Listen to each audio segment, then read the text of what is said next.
Good morning বন্ধুরা, কেমন আছো তোমরা সবাই? আশা করি সবাই খুব ভালো আছো, আর আমিও ভালো আছি। তো আজ হচ্ছে আমার সোনা বাবলি চ্যানেলটায় ফার্স্ট ব্লগ।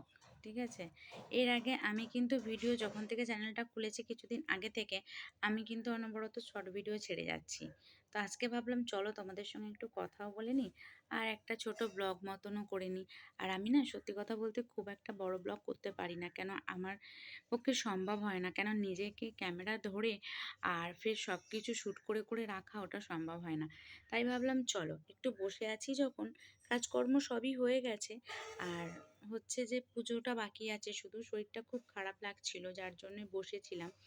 শরীরটা খারাপ লাগছিল বলে, নাহলে এতক্ষণ পুজোটা দেওয়াও হয়ে যেত। তো আজকে দেখো, আজকে একটা নতুন নাইটি পরে নিয়েছি।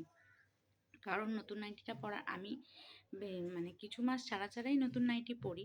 আর আজকের কারেন্টটা হচ্ছে আমাদের এখানে প্রায় 4 দিন মতন জল ছিল না, প্রচুর জামা কাপড় পড়ে গেছে। কিছু জামা কাপড় আজকে কেচেছি, তার মধ্যে তোমরা সবাই জানো তোমাদের ওখানেও প্রচুর বৃষ্টি হচ্ছে, আমার এখানেও অনবরত বৃষ্টি হচ্ছে। তো ছাদে তো দেওয়াই যাচ্ছে না, যেটুকু ব্যালকনিতে দেওয়া যায় সেটুকুই। বারবার বাইরের দিকে তাকাচ্ছি, মানে বৃষ্টিটা দেখছি, বৃষ্টিটা পড়ছে কি, কেন ছাদের দিকে, যেটা বলছিলাম ছাদের দিকে তো দেওয়া যাচ্ছে না, যেটুকু ব্যালকনিতে দেওয়া যাচ্ছে সেটুকুই, আর যেটুকু ফ্যানের তলায়। আর ঘরে তো জানোই, মানে জামা কাপড় দেওয়া মানে ঘরটাও একটু স্যাঁতস্যাঁতানি চলে আসে, বেডগুলো চাদরগুলোও সব কিন্তু স্যাঁতস্যাঁত করতে থাকে, যার জন্য আমি ঘরে খুব একটা তোমার জামা কাপড় মেলি না, ব্যালকনিতেই দিয়ে দিই।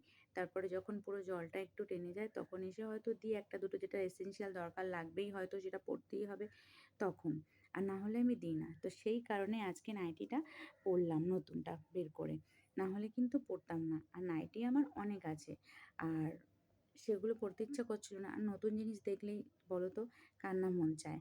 আর মেয়েদের একটু নতুন নাইটি বলো, নতুন কুর্তি, আর যারা বিশেষ করে শাড়ি পরে তাদের তো নতুন জিনিসটা দেখলেই মনে হবে কতক্ষণ পরি কতক্ষণ পরি। তো এটাই আমারও হয়েছে, আমিও একটা মেয়ে, আমারও মনের ভিতরে সেই ইচ্ছাটা হয়েছে। তার মাথায় দেখো শ্যাম্পু ট্যাম্পু করা হয়ে গেছে, স্নান টান সবই হয়ে গেছে, দেখে বুঝতেই পারছো। আর এখনও সকালে টিফিনও হয়ে গেছে সমস্ত কিছু। আজকে সকালে বানিয়েছিলাম লুচি আর আলুর তরকারি, যেহেতু কালকে সকালে এই রাত্রে আমার মেয়ে বলেছিল লুচি আলুর তরকারি টিফিনে নিয়ে যাবে স্কুলে, তো তাই আমি ওটা বানিয়ে নিয়েছিলাম চটজলদি করে। তা ওটার থেকে আমি একটু টিফিন করে নিয়েছিলাম। সকালে তো চাও খাওয়া হয়ে গেছে, এখন করতে হবে পুজো আর রান্না, আর ঘর দুয়ার তো গোছানো বাকিই থাকে। আর আমার মেয়ে একটা ছোট বাচ্চার থেকেও অনেকটা, কেন অন্য অন্য বাচ্চারা গুছিয়ে রাখে, আমার মেয়ে কিন্তু সেটা করে না। তো নিজের মেয়ে নিয়েও আমি কোনো এইসব দিকে প্রশংসা করতে পারবো না যে করে রাখে। তো চলো যাই হোক, ওর যখন সময় হবে ও তখন করবে, এখন হয়তো একটা সময় আমরাও হয়তো বুঝিনি, তো সেটা নিয়ে বড় কথা না। তারপরে এবার মানে রান্না করতে হবে, কি রান্না করব ভেবে পাচ্ছি না, এতটাই বৃষ্টি হচ্ছে, জল জমে গেছে যে বাজারেও যেতে পারছি না। আর কোনো মাছ দাদারাও এখানে ভিতরে আসছে না, জল জমে গেছে রাস্তার মধ্যে। অনবরত বৃষ্টি হলে কোথায় না জল জমে বলো তো।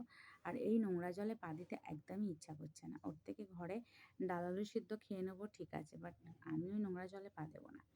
তো চলো আজকে এইটুকুই, এটা আমার ফার্স্ট ব্লগ, আশা করি তোমরা আমাকে অনেকটা ভালোবাসা দেবে। আর এই দেখো আমার নাইটিটা, আর বালিশটা কোলে নিয়ে বসেই তোমাদের সঙ্গে কথা বললাম। তো আশা করি তোমরা আমাকে অনেকটাই ভালোবাসা দেবে। আর চেষ্টা করছি আমি সারাদিন কি করি না করি একটু ব্লগগুলো তোমাদেরকে দেবার। তো আমি ডেলি হয়তো ব্লগ দিতে পারবো না, ডেলি ব্লগ দিলে আমি হয়তো এরকম কথা বলেই সামনে দিতে পারবো, কি করছি সেটা হয়তো পুরোটা দিতে পারবো না, কেন আগেই তোমাদেরকে বলেছি যে আমার ক্যামেরা ধরার একটু প্রবলেম হয়। কেন কাজ করতে করতে কোথায় ফোনটা পড়ে যাবে, পড়ে গেলে ব্যাস সব ক্যামেরাও যাবে, ফোনও যাবে, সব কিছু যাবে। তো চলো, যদি তোমাদের ভিডিওটা ভালো লাগে থাকে অবশ্যই লাইক কমেন্ট শেয়ার করবে। আমার চ্যানেলটা যারা এখনও পর্যন্ত সাবস্ক্রাইব করনি তাদের কাছে রিকোয়েস্ট, তারা যেন আমার পরিবারে তাড়াতাড়ি চলে আসে। আমি একটা বড় পরিবারের সঙ্গে যুক্ত হতে চাই। তো কি আমাকে ভালোবাসবে তো, তোমাদের মধ্যে আমাকেও একটু জায়গা দেবে তো, ছোট্ট একটু অল্প জায়গা দিলেই হবে তোমাদের মনে, এখানে আর কোথাও না। ঠিক আছে, তো চলো আজকের মতো এইটুকুই। যদি ব্লগটা ভালো লেগে থাকে অবশ্যই শেয়ার কমেন্ট আর লাইক করে দেবে, আর আমার চ্যানেলটাকে কিন্তু সাবস্ক্রাইব করতে ভুলবে না। লাভ ইউ অল, সবাই ভালো থেকো, সুস্থ থেকো।